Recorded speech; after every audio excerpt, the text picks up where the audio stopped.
Good afternoon, everybody. Let's get started with the class. For announcements, Lab 10 will start this week. Lab 10 is actually a 2-week lab. So you'll start Lab 10 this week and then finishing it up the following week. I'll have more to say about exactly what that lab is all about during the next lecture. I'll give you an intro to that. But there is no pre-lab for Lab 10. So you don't have to do a pre-lab. You just come in after reading the lab. So I suggest you, instead of doing the pre-lab, read through Lab 10 to try to get an idea of what you're going to do, what your design is going to be, what the values are, and that way you can ask questions of me and of the TAs. And so you're sort of, you're relieved of the responsibility of doing a pre-lab, but you expect, well, you do have to prepare for the lab. So take a look at that actual lab assignment to prepare for it. My office hours will be right after class if you would like to join and ask any questions. So stop on by right after this lecture. All right, so I wanted to start out with a clicker. Let's go back to talking about binary numbers. We're talking about digital logic now, combinatorial logic, but it's important to be able to relate these to binary numbers because you'll see we'll be representing values in binary numbers and in hexadecimal. So give this one a shot. So you have this binary number. Express this number as a decimal value. So give this one a shot. All right, so let's talk about the answer to this problem. So this is a binary number. I don't have a subscript of 2 after it, so you have to actually be told this is a binary number and not a decimal number, because this is a perfectly valid decimal number too. But I did say that this is a binary value. Sometimes you'll see a subscript 2 after the value that indicates it's binary. But converting bit by bit, this one here, right, that's indicated is in the, let's see, 0, 1, 2, 3 place. So 2 to the power of 3, which is 8 base 10. So that's going to be added into the value of the decimal number. The bit to the left is in the place digit number 4, where you start with 0 here just to the left of the radix. That's 0, 1, 2, 3, 4, position 4 there. So 2 to the power of 4 is 16 base 10. And then to the right of the radix, the decimal point or the radix point here, this is position -2, right? So this first 0 to the right of the radix point is a 0. The next one, or it's position -1. This is position -2 here. So 2 to the power of -2 is 0.25. So the answer is 16 plus 8 plus 0.25 is 24.25. Okay, so you should be able to convert binary values to decimal values like this. You'll often see that when you have inputs to some kind of logic circuit, you will have these values expressed in either binary or hexadecimal values. So both of those number system bases are important to understand. All right. Okay. So let's move on then to talking about, continue the discussion on digital logic. So last time, the lecture was about digital logic gates. So we talked a bit about, and bring the slide up here. Sorry about that.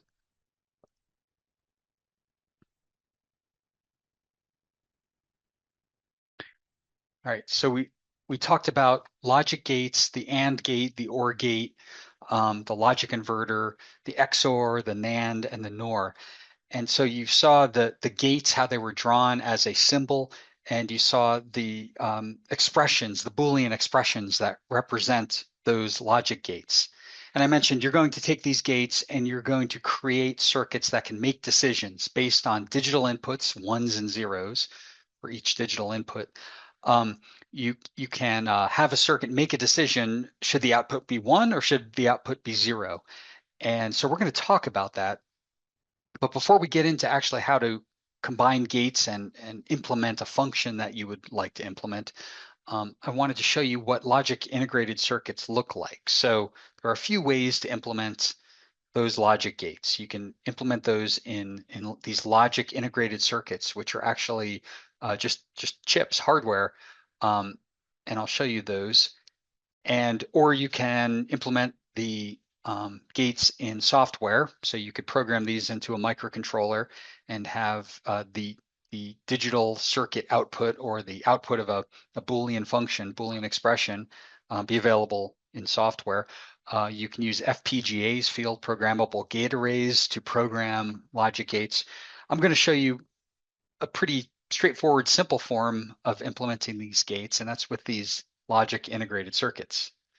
So for example, this is a chip that implements 4 AND gates, right? So here are chips down here. This is what they look like when they're the DIP packages.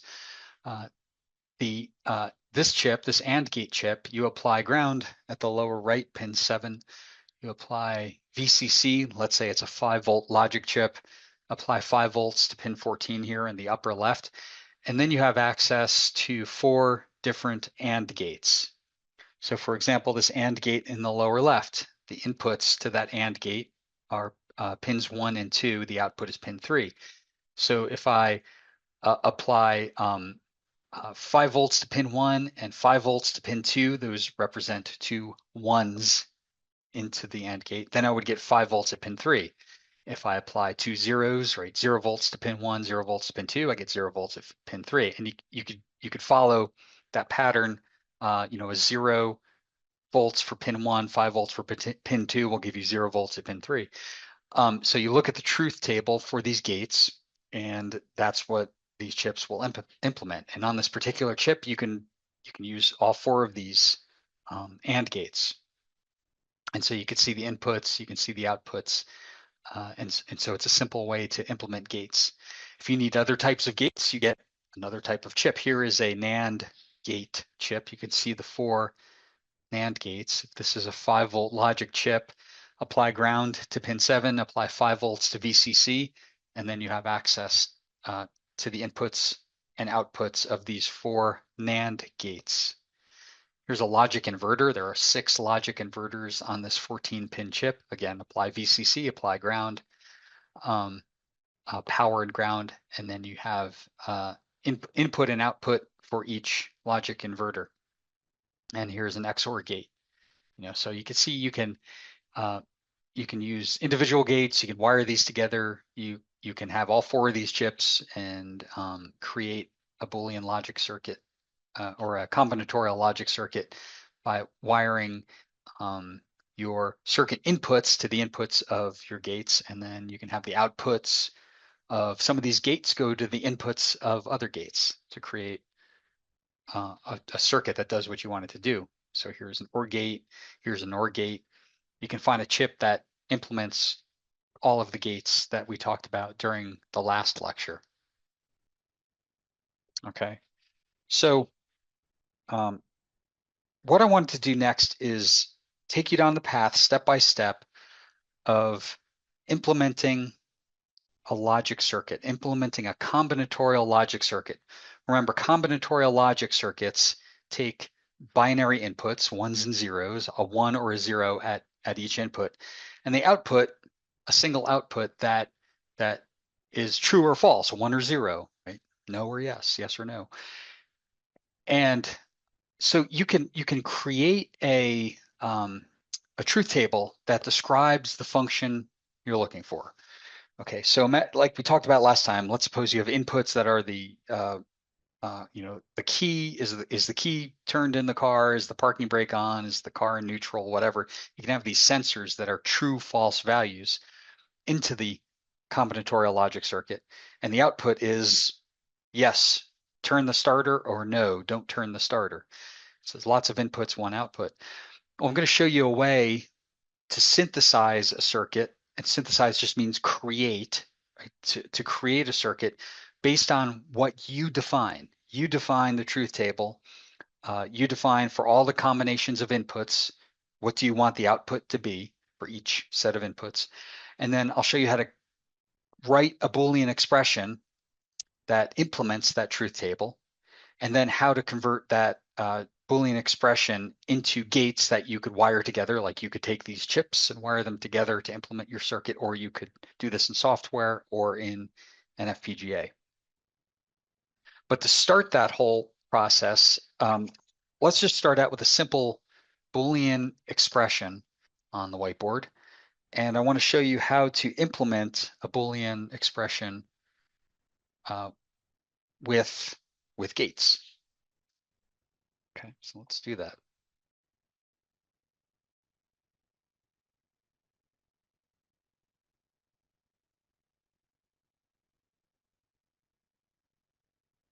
So you're going to start with a Boolean expression and then write down the gates, the diagram of the gates that would implement that expression.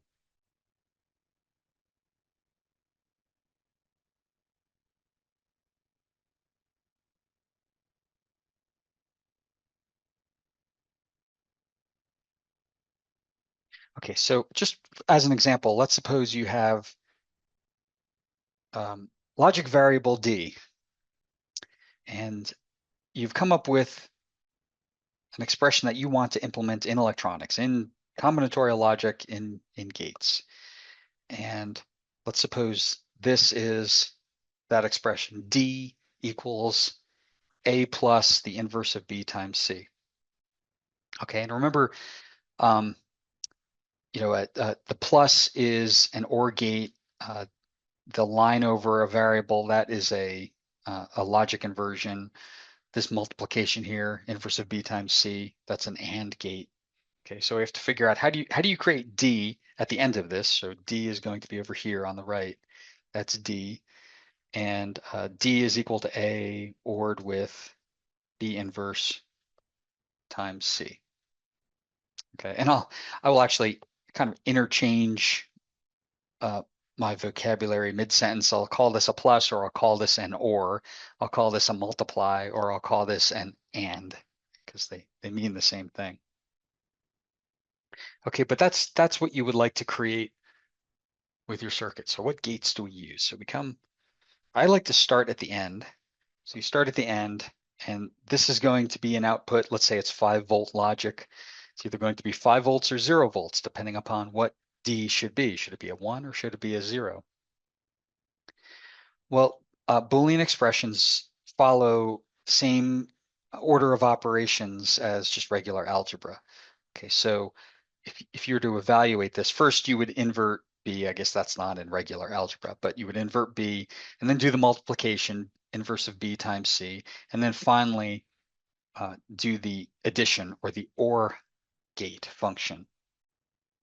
So the last operation all the way to the right in the circuit is the OR gate, that logical addition. So I'm going to finish here with an OR gate. So there's my OR gate. And the OR gate has 2 inputs.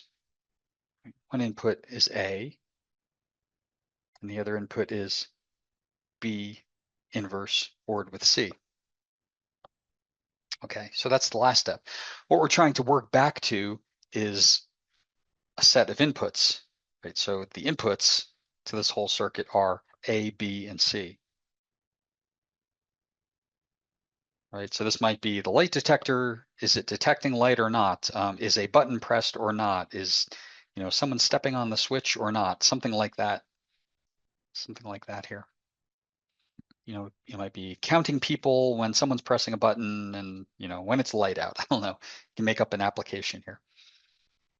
Okay, so I'm trying to make connections from these gates all the way back to the inputs here. Okay, so A is right here. We can just connect A. Right? That's input A connects to this last OR gate here. Then we have to create this term, the inverse of B multiplied by C. So that is an AND operation. Okay, so there's my AND gate. And I'm ANDing together, or multiplying, the inverse of B times C. Okay, I have C here. I can connect this back to the input. and I have inverse of B here, so I need to invert B to get the inverse of B. So there's the inverse of B. All right, so that's the circuit. That is the combinatorial logic circuit that would implement A ORed with the inverse of B times C. So you could use those gates that I showed you, use those chips that I showed you on the slide, put those together, power up the chips, and implement this logic function right here. Okay. So we're getting to the point where I'll show you how to write the logic function from something you have in mind, but this is stepping our way there. Okay. All right. The next thing I would like to show you is how to show equivalence and how to express the terms of a Boolean expression with a truth table. Okay, so there's a couple lessons built into this next part.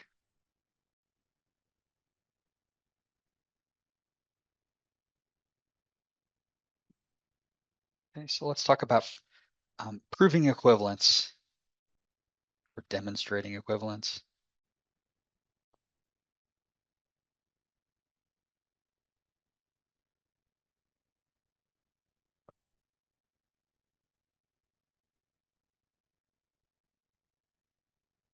Using a truth table.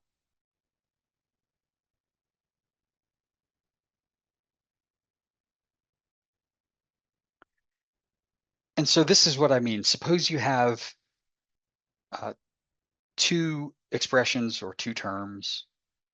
Right? You have something like this: A plus B quantity times the quantity A inverse ORed with added to A times B. And let's suppose we're thinking about some logic function, something we want to implement, some practical application. And we would, we're going to build this up in a circuit. And maybe I say, hey, we have to build this up. And you're looking at the circuit and you're saying, you're looking at the application. You're saying, I don't think the application depends on variable A. It just doesn't make sense.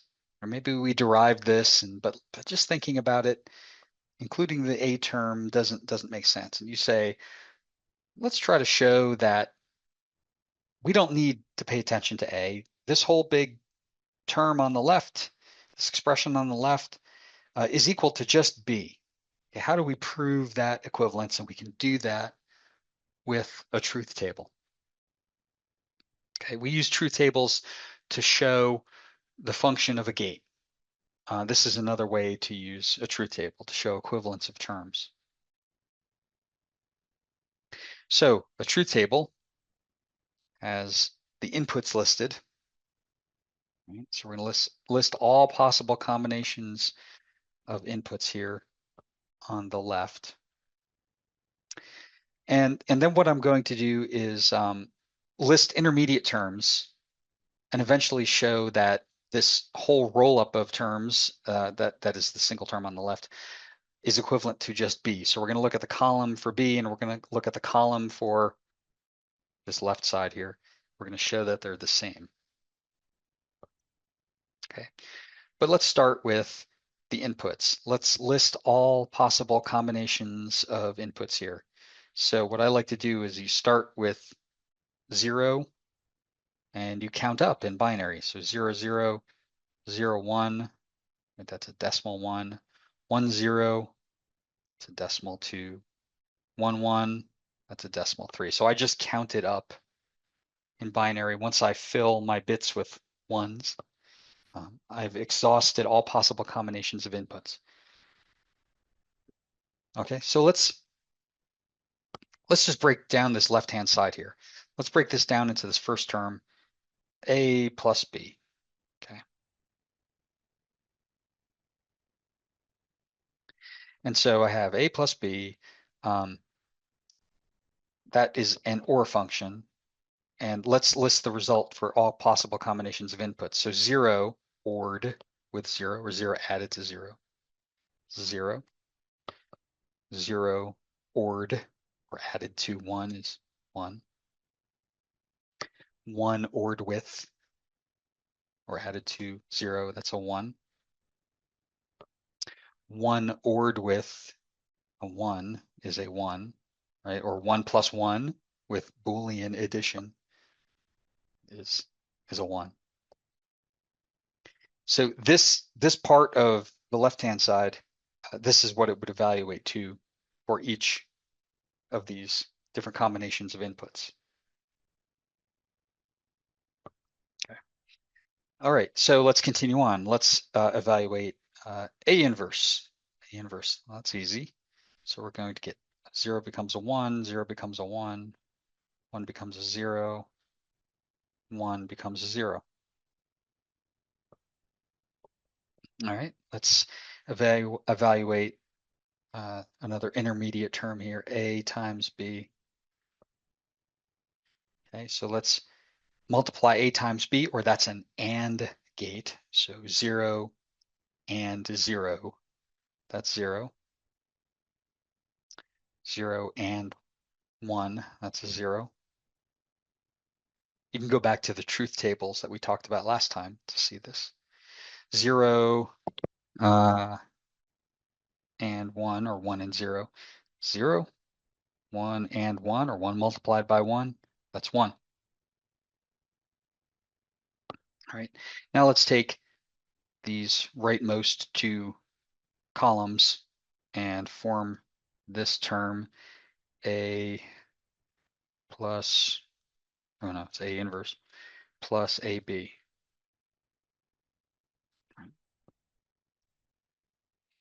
Okay, well, we have two columns here that are A inverse and AB. So we're going to add those together, or these two columns together. So 1 or 0, that's a 1. 1 ORed with 0, that's a 1. 0 ORed with 0, it's a 0. 0 ORed with a 1, that's a 1. So we have this term here now. So finally, we can put this all together into A plus B multiplied by A inverse plus AB. So it's this whole left-hand side here. So I'm going to look at this column here and this column, and I'm going to multiply those together or put them as inputs into an AND gate. So 0 and 1, that's a 0. 1 and 1, that's a 1. 1 and 0, 0. 1 and 1, that's a 1. Okay. And so that's the answer. That's the left-hand side here. That's what the left-hand side would evaluate to for all combinations of inputs. If I have 0, 0 into the inputs A and B, I'll get a 0. If I have 1, 1 into A and B, I'll get a 1 for the left-hand side here. And this is where you could say, well, wait a minute, do we really need to pay attention to A? And we can answer that here. For all of these combinations of inputs, this is the output, and that happens to match B, which means if I just pay attention to B and don't pay attention to A, I get the same result, right? You can see the outputs for all combinations of inputs are the same for these two columns. And you don't have to just prove that this expression, this term is equal to one of the inputs. You could show that you could have a more complicated right-hand side here and be able to show if the column values are the same for the all combinations of inputs, then you can find equivalent terms. It's just another way to use a truth table. Okay. And it also shows that there is more than one way to implement an expression. So you can have some logical function in mind, some truth table in mind that defines a logical function. And there are many different ways to implement and express that function. Okay. And typically you want to use maybe the fewest gates or maybe the gates that you have available. So you can rearrange, just like you can rearrange terms in algebra, you can do that with Boolean algebra as well.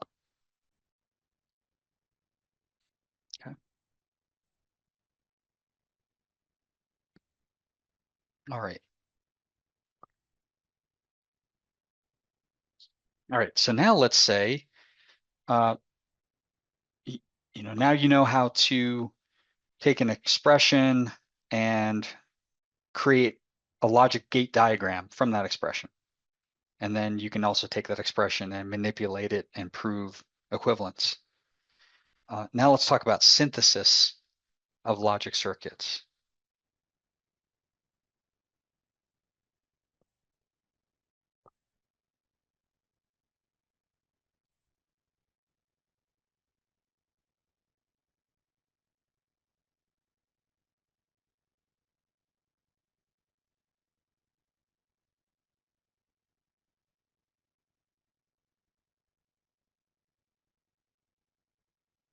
Right. So let's suppose you have 4 inputs. Now let's use 3 inputs, A, B, and C. And those are inputs to some combinatorial logic circuit that you would like to build.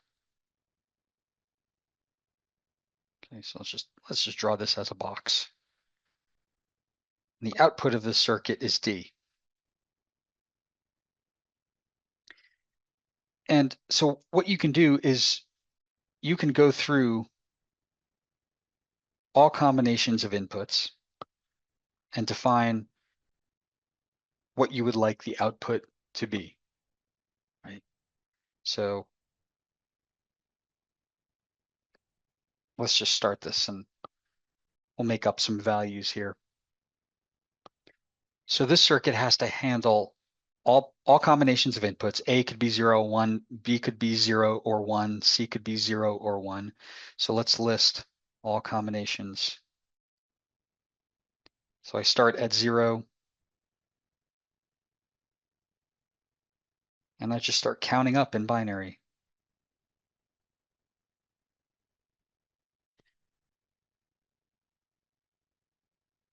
Right, this is decimal.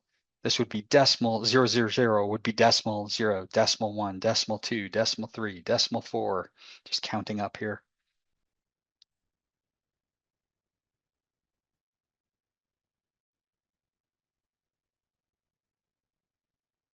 And so if I have 3 inputs, I should have 2 to the power of 3 possible combinations of inputs. So 1, 2, 3, 4, 5, 6, 7, 8.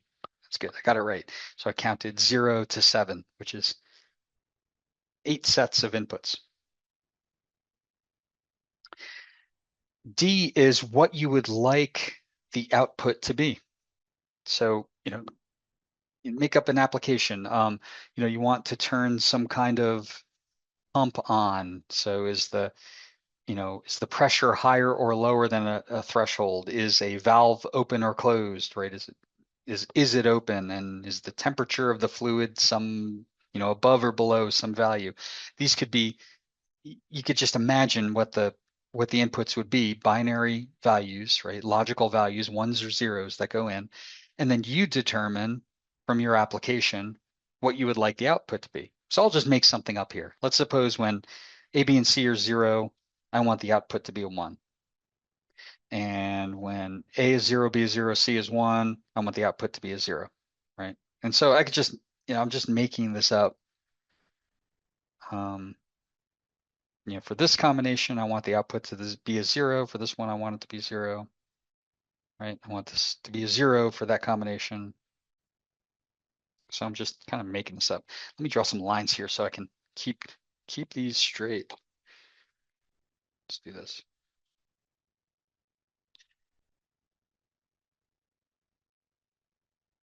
The lines don't have any significance other than so we can identify the output corresponding to the inputs. Okay. All right. So here's what you have defined or has been given to you. And you want to do this, whatever this truth table is defining, with AND gates, OR gates, and inverters in this circuit so that when you apply 0, 1, 1, you get a 0 at the output. When you apply 1, 1, 0, you get a 1 at the output. So that, that's what synthesis is taking this truth table and figuring out what gates do you need and what connections between gates do you need to make this happen. Okay, I'm going to show you two different ways to do this. There are different ways, but I'm going to show you two conceptually interesting ways to do this. One is called the sum of products. The other is called the product of sums. And so let's start with the sum of products.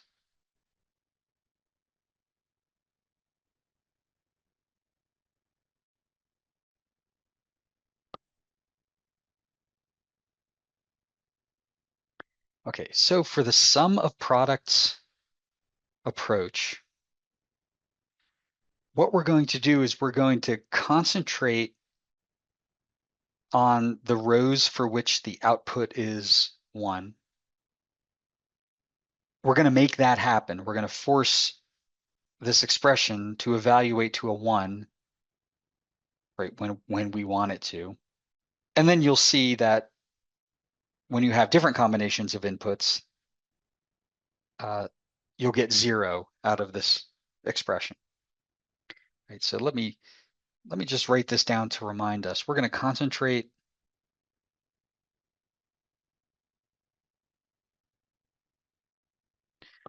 on output equals 1. Okay.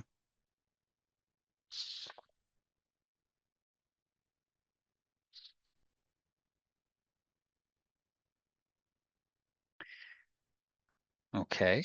And so this is what I mean by that.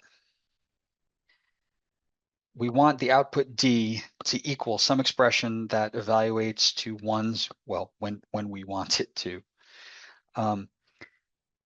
Imagine that we have a sum of terms. So there's something in here in this parentheses, something in here in this set of parentheses, something in here, plus dot, dot, dot. I don't know how many there are going to be. That depends on the truth table. So if I have these terms, and each term is going to correspond to a row for which the output is 1, if I could get this term to evaluate to a 1, then it doesn't matter what the other terms in parentheses are. In other words, if this is a 1 and this is a 0 and this is a 0, I'm ORing, or I'm adding these terms together. So if I can make a 1 happen here, then it doesn't matter if the rest are zeros. Okay. If I can make a 1 happen here, it doesn't matter that the rest of the terms are zeros, right? So if I make a 1 happen here, it doesn't matter that these two terms or following terms are zeros because they're all ORed together. If I OR a 1 with, or add a 1 to other terms, it doesn't matter what the other terms are. I'm going to get D to evaluate to a 1. In fact, the only way I get D to be a 0 is if all the terms are zeros, right? Okay. All right, so let's do this. Let's figure out a way to make these product terms evaluate to a 1. The product term goes in the parentheses here. So we're going to make this term evaluate to a 1 when it should evaluate to a 1. So for example, okay, we're going to concentrate on the rows for which the output is 1, right? And someone asks, so basically we need a 1 to happen once. Yes. If these are all individual terms, if I get a 1 to happen there, then D is a 1, right? If I get a 1 to happen here, then D is a 1. The only way I get D to be a 0 is if all the terms are zeros. Okay, so we're going to concentrate on the first row for which the output is a 1. So right here. Okay, so for 0, 0, 0 as the inputs, how do I create a product term? Like these are going to be multiplied together, a product term that makes a 1 happen. So I can make a 1 happen right here. Okay, I can do that like this. If I invert A, because it's a 0, I invert B, because it's a 0, invert C, because it's a 0. Then I've taken 0, 0, 0 multiplied together, and I've made it 1, 1, 1 multiplied together. Okay. So if I invert A, invert B, invert C, and then multiply all those together or put those into a 3-input AND gate, then I've caused a 1 to evaluate for this term, right? And that's basically that term right there. Okay. And let me keep going here. I think you'll see the pattern. So I go to the next row for which the output should be 1. Right? I'm going to work on this term. So this, for this row, the output should be 1. A is a 0, B is a 1, C is a 0. So if I invert A, I leave B alone, and I invert C.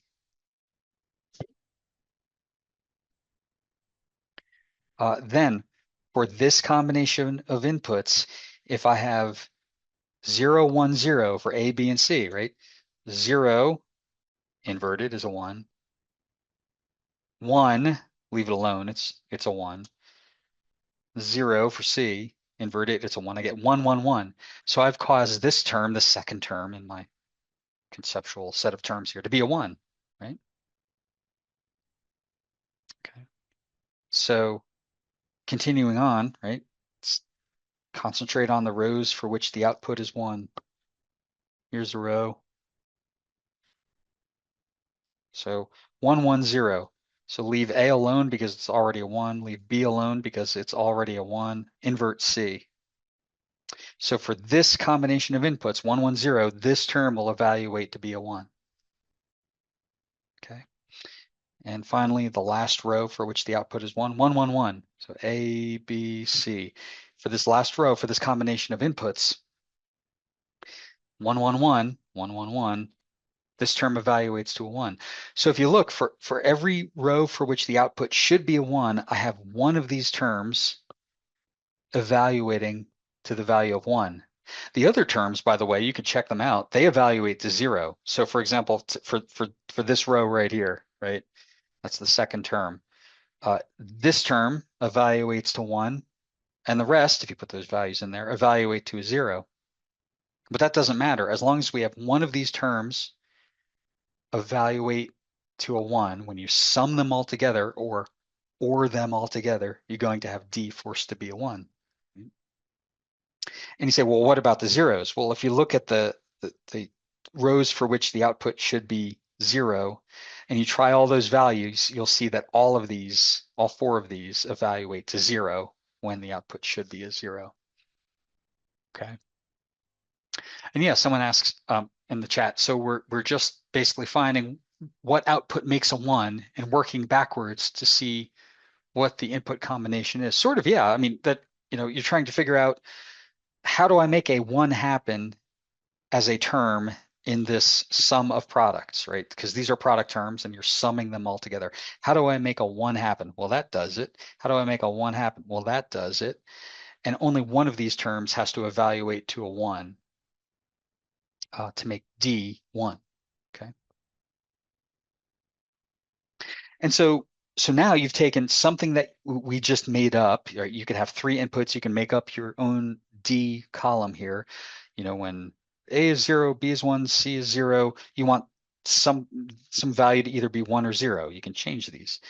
And whatever your truth value is, this defines your application. This defines this combinatorial logic circuit.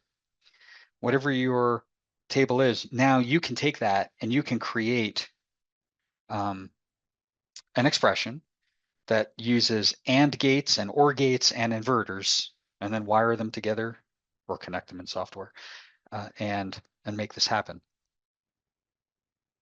Okay, and you might say, well, wait a minute, what about, how do you have a 3-input AND gate, right? Let's just say like ABC, right? How do you make ABC happen? We've been talking about 2-input AND gates, right? This can be drawn as, well, it's not a good drawing. So if you want to AND 3 variables together, there are 3-input AND gates. You can buy these, but you can make them A, B, C, right? This will give you ABC at the output all ANDed together. Well, ABC is also equal to AB quantity, right, times C. So A times B times C is also A times B times C. So you could do this. You could say I have 2-input AND gates, right? So this is AB, right? That's that quantity there. And then you can put another AND gate here. Here's C. And this would be ABC, which is equal to ABC. Right? So you can take each one of these terms and the 3 values together using two input AND gates, and then use inverters. Like if you need A inverse, then put an inverter there before the input. Okay. You could do the same thing with OR gates too. If you need to OR together 4 values, you know, 4 values OR together, you can split them up into 2-input OR gates.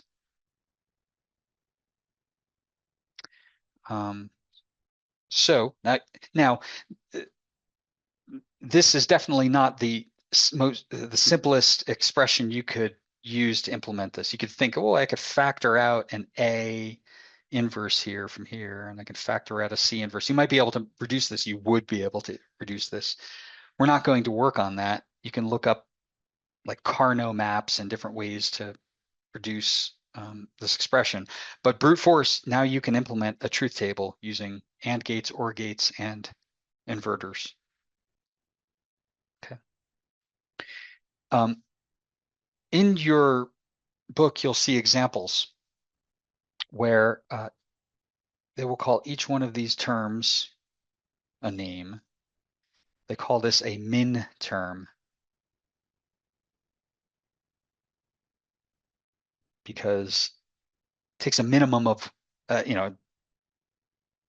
depends on who's describing where this origin came from, but it takes a minimum of 1 value to be a 1 here in order for the entire expression to evaluate to a 1. But this is called a min term. So you're going to see the term min term in your book. And this value D is the sum of min terms. So you'll see in the solutions, D is equal to the sum of these min terms. And so that's supposed to be a script M there.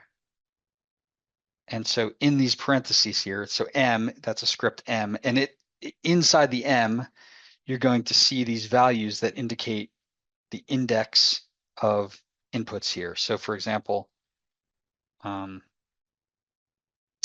this is value 0, this is value 1, this is a binary 1, binary 2, binary 3, binary 4, binary 5, or not binary 5. These binary values convert to these decimal values, 6, 7, okay? So you could say that D is the sum of min terms, that's script M, and inside the parentheses here, you put the rows, the index of the rows for which the value should be 1. So 0, comma, 2, comma, 6, comma, 7. Okay, so these say the same thing.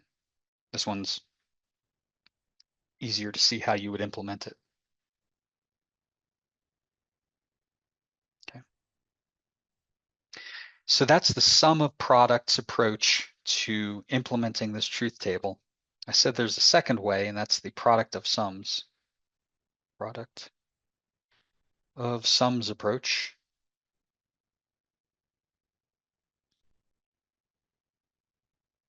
And for that approach, you concentrate on the rows for which the output should be 0.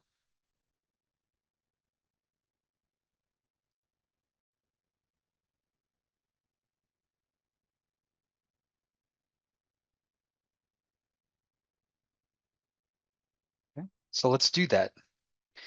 So I'm going to have a product of some terms. So D is going to be a product of terms.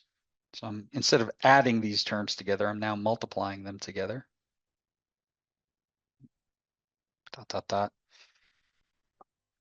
And the neat thing here is that if I make any one of these terms here 0, it doesn't matter if the rest are ones. If I have one term that's 0, it's going to make D 0. So this could be 0 and all the rest could be ones. I'm still going to get D equals 0.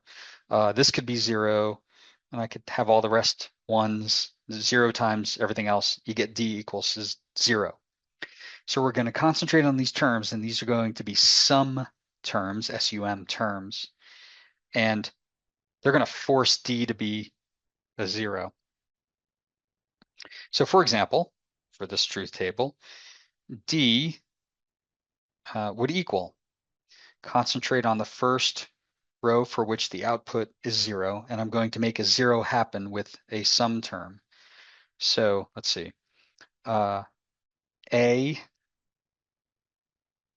plus B plus C inverse, right? This term, A plus B plus C inverse, because C is a 1, will cause a 0 to happen, right? A 0 to happen when the inputs are 0, 0, 1, right? 0, 0, invert 1, you get 0. Okay. And then you keep going down. Let's go down to the next row for which the output should be 0, 0, 1, 1. If I leave A alone, invert B, invert C, that term will evaluate to 0 for this row where the inputs are 0, 1, 1. All right, keep going. Let's see. 1, 2. So 1, 0, 0. Oh, wait, did I skip a row? 0, 1, 1. Oh, no, I didn't. Here. So I invert A here for row 4. Invert A, leave B alone, leave C alone. And when the inputs are 1, 0, 0, I get invert 1, 0 plus 0 plus 0. That term evaluates to a 0. Finally, 1, 0, 1. So invert A, leave B alone, invert C. And so now I have this expression where for each row for which the output should be 0, one of these terms will evaluate to a 0 and cause D to be a 0, because you'll have 0 multiplied by whatever else. And what you'll see is if you input the values for which the output should be 1, you'll get all these terms evaluating to a 1. So you get 1 times 1 times 1 times 1 for this row, this row, this row, and this row, right? And D will be a 1. Okay, so you could make this circuit, right? These are two different expressions here. They must be equivalent because they do the same thing. And you could rearrange these terms to prove that these are the same, or you could use the truth table, right? Like we just did. But each one of these terms is called a max term. Max term. And this expression is the product of max terms. So D, that's a D, is a product is big pi, right? Sigma is a sum, pi is a product. Max terms, capital M instead of a lowercase script m. And the rows for which the output should be 0, 1, 3, 4, 5. Okay.